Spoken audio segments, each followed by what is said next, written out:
Bismillahirrahmanirrahim. Assalamualaikum warahmatullahi wabarakatuh. Bagaimana kabar kalian hari ini? Semoga kalian baik-baik saja dan sehat selalu. Jangan lupa, di masa pandemi ini kita tetap harus mematuhi protokol kesehatan, yaitu menjaga jarak, selalu mencuci tangan, dan tidak lupa menggunakan masker. Sebelum kita mulai, alangkah baiknya jika kita berdoa terlebih dahulu menurut agama dan kepercayaan masing-masing. Berdoa dipersilahkan. Ya, sekarang jangan lupa kalian untuk mengisi absen di link Google Form yang sudah disediakan di Google Classroom kalian. Pada hari ini kita akan belajar mengenai perkembangan politik dan ekonomi Indonesia pada masa Orde Baru. Pada materi sebelumnya, kita juga telah membahas perkembangan ekonomi dan politik Indonesia pada masa demokrasi terpimpin. Nah, kali ini yang akan kita pelajari yaitu mengenai proses transisi yang terjadi antara masa demokrasi terpimpin dan Orde Baru. Adapun tujuan pembelajaran kali ini diharapkan peserta didik mampu untuk menganalisis proses transisi yang terjadi pada masa demokrasi terpimpin dengan Orde Baru. Cakupan materi kali ini yaitu aksi-aksi Trikora, surat perintah 11 Maret, dan dualisme kepemimpinan nasional. Sebelum kita memulai materi ini, Ibu memberikan waktu kepada kalian untuk membaca e-modul yang telah Ibu kirimkan di Google Classroom kalian.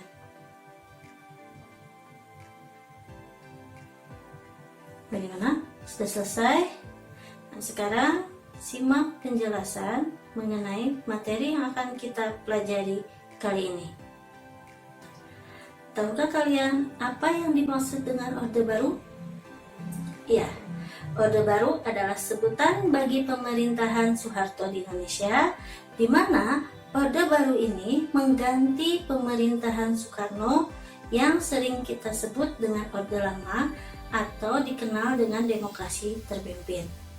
Orde Baru ini ingin memurnikan kembali pelaksanaan Pancasila dan Undang-Undang Dasar 1945 secara konsekuen. Orde Baru juga tidak bisa dilepaskan atau dipisahkan dari peristiwa G30S dan keluarnya Super Semar. Yang akan kita bahas sekarang yaitu aksi-aksi Trikora, di mana peristiwa ini tidak bisa lepas dari peristiwa gerakan 30 September 1965 yang mengawali berakhirnya kekuasaan Soekarno dan hilangnya kekuatan dari PKI.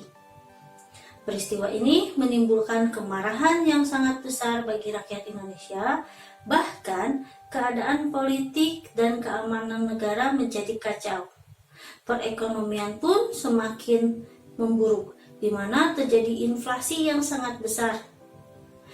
Nah, faktor inilah yang menyebabkan muncul berbagai gerakan yang dipelopori oleh para pemuda, mahasiswa, dan para pelajar.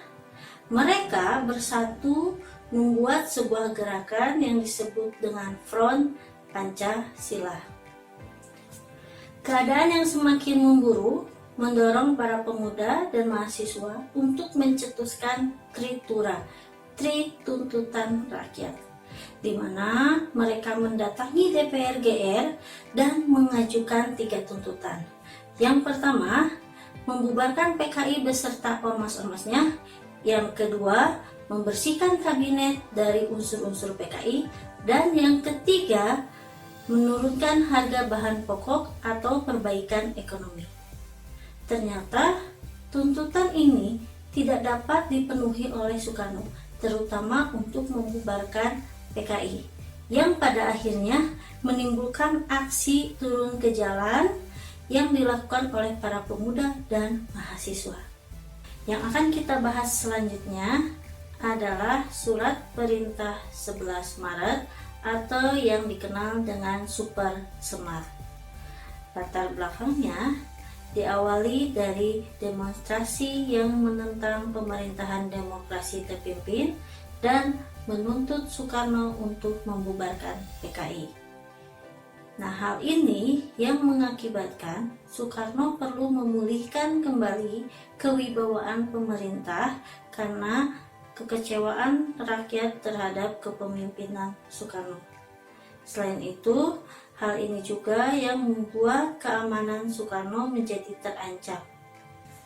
Isi dari surat perintah 11 Maret yaitu mengambil segala tindakan yang dianggap perlu untuk terjaminnya keamanan dan ketenangan serta ketertiban jalannya revolusi.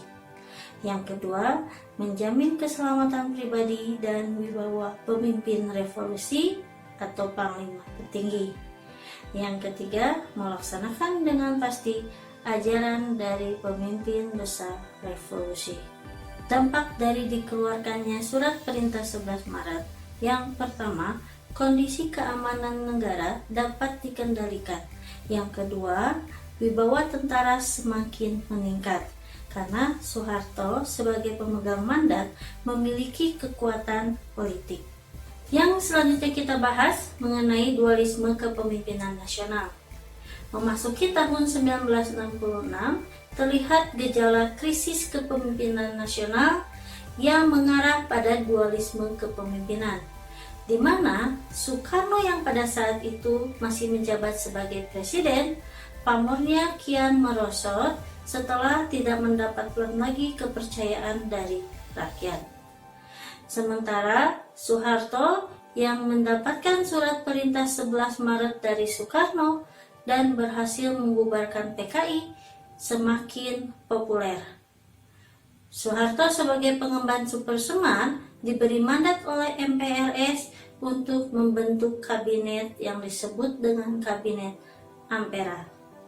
Soekarno sebagai pemimpin kabinet, tetapi pelaksanaan serta tugas utamanya dipegang oleh Soeharto. Adanya dualisme kepemimpinan ini menimbulkan pertentangan politik yang terjadi di masyarakat. Apa saja dampak dari dualisme kepemimpinan nasional? Yang pertama, Soeharto bisa menentukan nama-nama menteri yang mengisi pos jabatan di Kabinet Ampera. Yang kedua, Presiden Soekarno berkedudukan sebagai pemimpin kabinet, sedangkan Soeharto bertindak sebagai pelaksana.